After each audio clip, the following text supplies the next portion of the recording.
തന്നെയാണ് BJP 12 സ്ഥാനാർത്ഥികളെ പ്രഖ്യാപിച്ചു. എന്നാൽ കോൺഗ്രസിന്റെ സ്ഥാനാർത്ഥികൾ ആര് എന്നത് സംബന്ധിച്ച് ഔദ്യോഗികമായ ഒരു അറിയിപ്പ് ഇപ്പോഴുമില്ല. പക്ഷേ പല മണ്ഡലങ്ങളിലും സ്ഥാനാർത്ഥികൾ പ്രചാരണം ആരംഭിച്ചു എന്നുള്ളത് വസ്തുതയാണ്. BJPയുടെ സ്ഥാനാർത്ഥി പട്ടിക വന്നതിന് പിന്നാലെ വലിയ തോതിലുള്ള ആഭ്യന്തര കലഹം ആണ് പാർട്ടിക്കുള്ളിൽ നടന്നുകൊണ്ടിരിക്കുന്നത്. അതിലേറ്റവും എടുത്തു പറയേണ്ടത് പത്തനംതിട്ടയിലെ സ്ഥാനാർത്ഥിയെ സംബന്ധിച്ചാണ്. അനിൽ ആന്റണിയുടെ സ്ഥാനാർത്ഥിത്വത്തിനെതിരെ പത്തനംതിട്ട BJPയിൽ അമർഷം രൂക്ഷമാണ്. സാമൂഹിക മാധ്യമങ്ങളിലൂടെയാണ് പ്രവർത്തകരുടെ പ്രതിഷേധം. PC ജോർജിന് അനുകൂലമായി FB പോസ്റ്റ് ഇട്ട കർഷക മോർച്ച ജില്ലാ അധ്യക്ഷനെ പാർട്ടിയിൽ നിന്ന് പുറത്താക്കുകയും ചെയ്തിട്ടുണ്ട്. ശശി നാരായണൻ ആണ് വാർത്തയുടെ വിശദാംശങ്ങളുമായി ചേരുന്നത്. ശശി, ഈ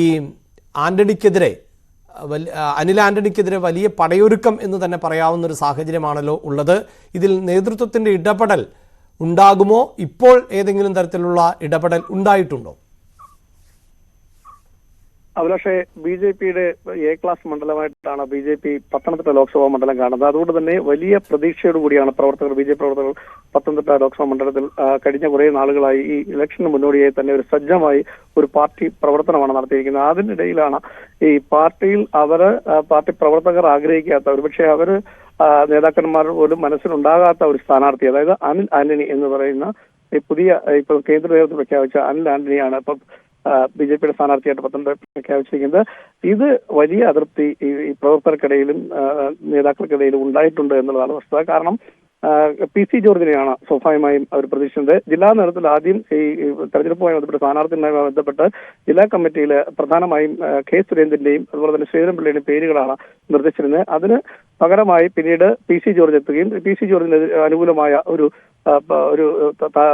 താല്പര്യവും പ്രവർത്തനവും ഒക്കെ BJP പ്രവർത്തകർക്കിടയിൽ തന്നെ ഉണ്ടായിരുന്നു. എന്തായാലും ഈ പത്തനംതിട്ട ലോക്സഭാ മണ്ഡലത്തിൽ PC ജോർജ് തന്നെ എത്തുമെന്നുള്ള പ്രതീക്ഷയായിരുന്നു പ്രവർത്തകർക്കുണ്ടായത്. അപ്രതീക്ഷിതമായാണ് അനിൽ ആന്റണിയുടെ സ്ഥാനാർത്ഥിത്വം പ്രഖ്യാപിക്കുന്നത്. അത് വലിയ ഒരു അതൃപ്തി ഉണ്ടായിട്ടുണ്ട്.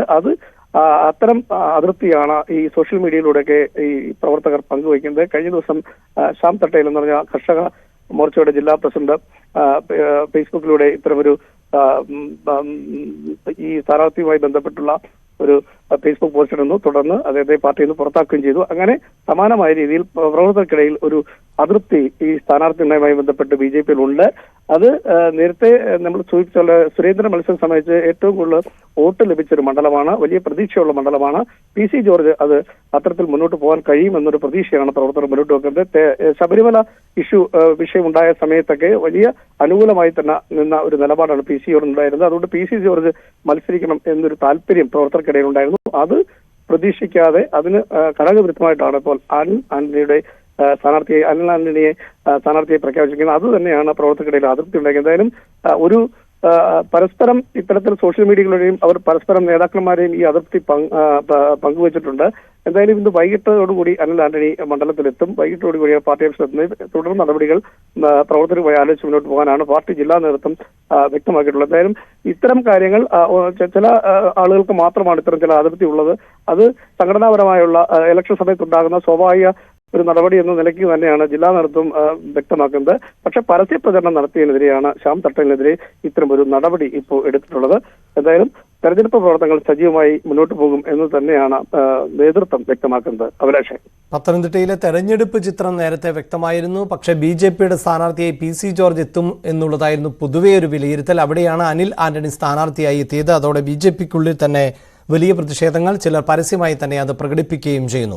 പത്തനംതിട്ടയിൽ ഇതാണ് സാഹചര്യമെങ്കിൽ കണ്ണൂരിൽ അങ്ങനെയല്ല. പരമാവധി കോൺഗ്രസ് വോട്ടുകൾ തനിക്ക് ലഭിക്കും എന്നാണ് കണ്ണൂരിലെ BJP സ്ഥാനാർത്ഥി C രഘുനാഥ് പറയുന്നത്.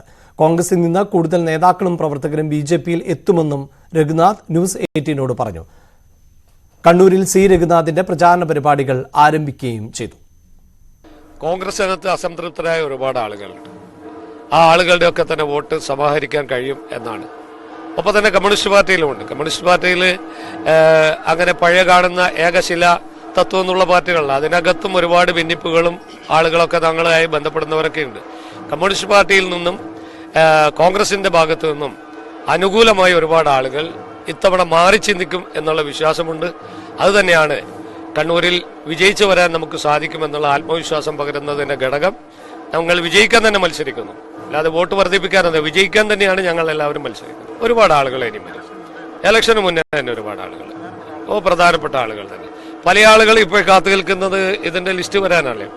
ലിസ്റ്റ് വരാൻ കാത്തു നിൽക്കുന്നത്. ഇന്നലെയൊക്കെ ഞങ്ങളെ ബന്ധപ്പെട്ട ഒരുപാട് നേതാക്കന്മാരുണ്ട്. അവരൊക്കെ പാർട്ടിയിലേക്ക് വരും, പ്രഖ്യാപിച്ചുകൊണ്ട് വരും. ചില ആൾ പ്രഖ്യാപിക്കുന്നുണ്ടാവില്ല, ചില ആൾ പ്രഖ്യാപിക്കാതെ സഹായിക്കാം എന്ന് വാഗ്ദാനം ചെയ്തിട്ടുണ്ട്. വലിയ നേതാക്കന്മാർ, അവരൊന്ന് പേരെടുത്ത് പറയുന്നത്.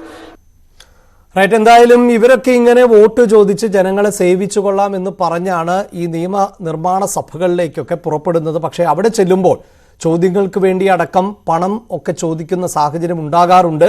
അങ്ങനെ ചോദിച്ചാൽ എന്താണ്, അവർക്ക് നിയമപരിരക്ഷ ഉണ്ടാകുമോ എന്നുള്ള പ്രധാനപ്പെട്ട വിധി ആണ് ഇന്ന് സുപ്രീം കോടതിയിൽ നിന്ന് വരേണ്ടത്. ആ വാർത്തയുടെ